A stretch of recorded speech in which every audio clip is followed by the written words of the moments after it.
Okay guys, so turo ko lang po sa inyo kung paano po kayo makakapag-install or makakapag-run ng PlayStation 2 games sa ating mobile. So dito guys, kailangan lang po natin ng tatlong bagay, which is yung ating emulator, yung BIOS at yung ating game file.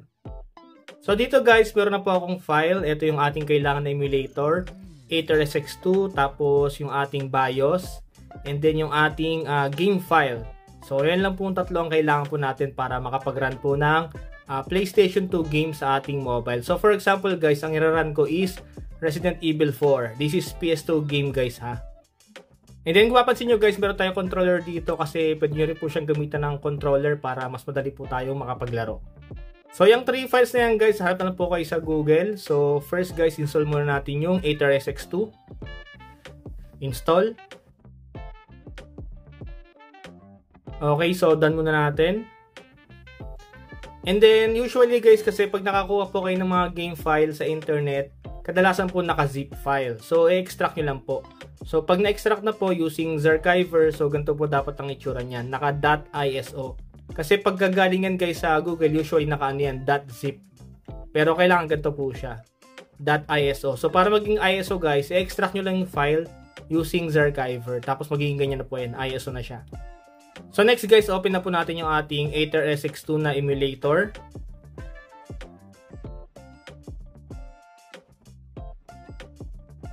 Ayan guys, yan ang lalabas dyan. Tapos next lang po natin. Next. Next. Ayan, lalabas po dyan eh, import BIOS. So yung BIOS guys, yung pinakita kong file kanina, yung eto. Ayan, ano lang po yan, nasa 4 MB lang. Ayan, yan po yung file nyan, .bin. Yan. So, balik tayo sa Aether. So, import natin guys yung BIOS. So, click natin yung import BIOS. Tapos, locate po natin kung nasaan po yung BIOS file. So, sa akin kasi, nasa download folder. So, kailangan nyo lang pong i-locate kung nasaan.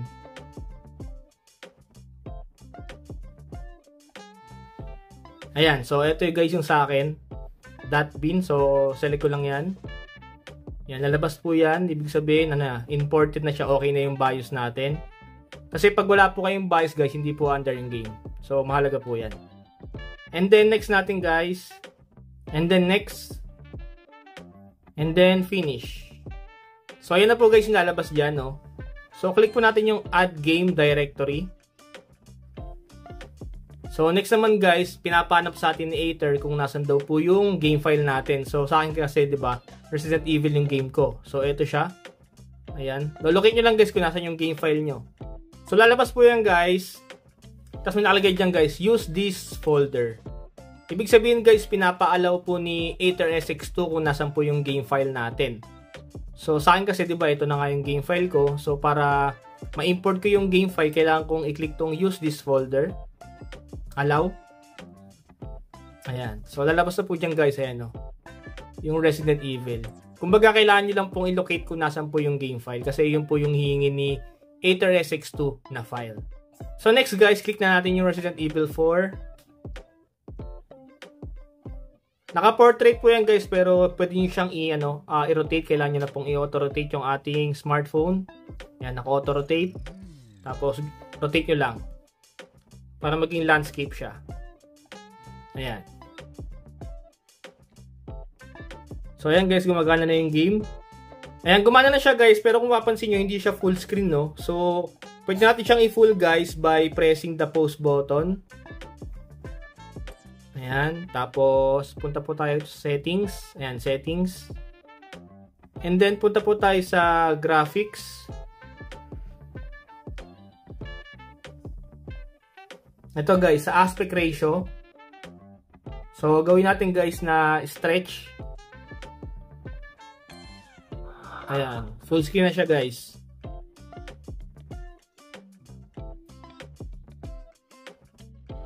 Resident Evil 4. So, ayan guys, working na po siya.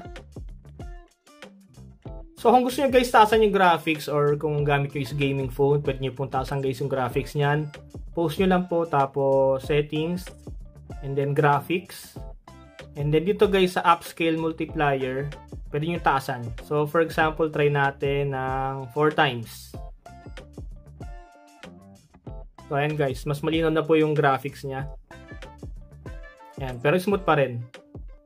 Ayan. So next naman guys, papaganahin natin siya guys sa controller. Kasi 'di ba may mga ano yan eh, R2, R1, so medyo mahirap laruin pag nakaano lang, touchscreen.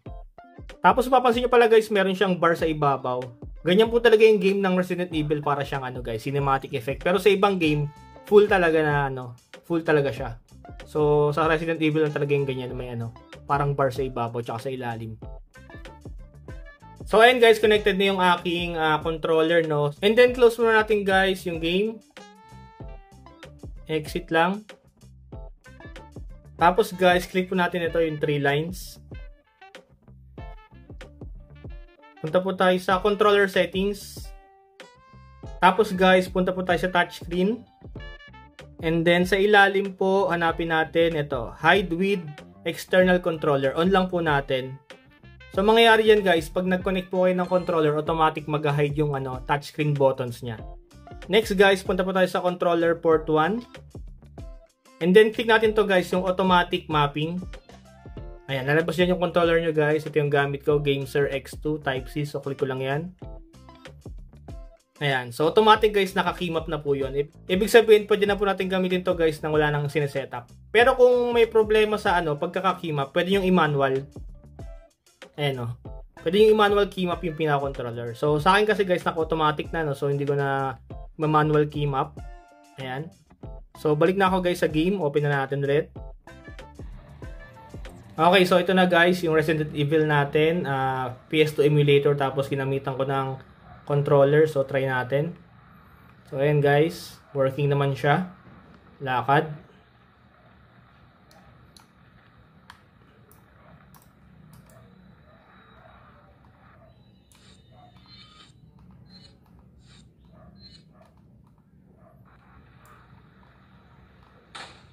Ayan. So, ito pala guys yung tutok natin, R1. Yung putok natin is A. So, pwede yung baguhin yan guys sa may settings. I-manual keymap nyo lang. Tapos, yung takbo natin ito, press B. Ayan.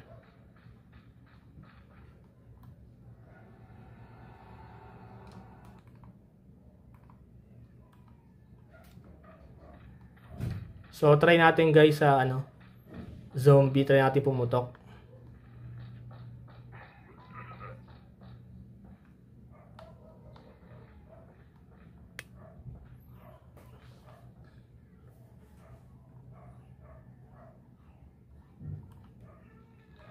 Ito guys, ay sorry.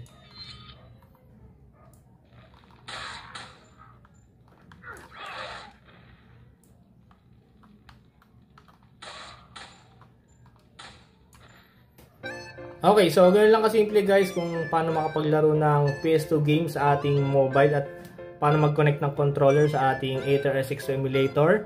Thank you for watching guys and happy gaming!